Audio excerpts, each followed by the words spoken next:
going to do a machine hip thrust. This one is plate loaded. We're going to secure ourselves with a little padding, pop it on the handle so it stays nice and secure. We're going to pop our feet on the platform, nice and even, aligning our knees with our toes. Back is going to come up, pelvis is going to come forward, so our hips can stay nice and straight in line with our spine. To start the movement, lifting the hips up, squeezing the glutes to the top, controlling on the way down. As we come up, we're driving our heels into the platform and coming up to a nice straight tabletop so our back stays nice and straight.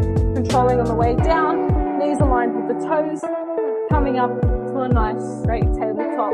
To wrap, coming up a little bit higher, pushing the handle forward.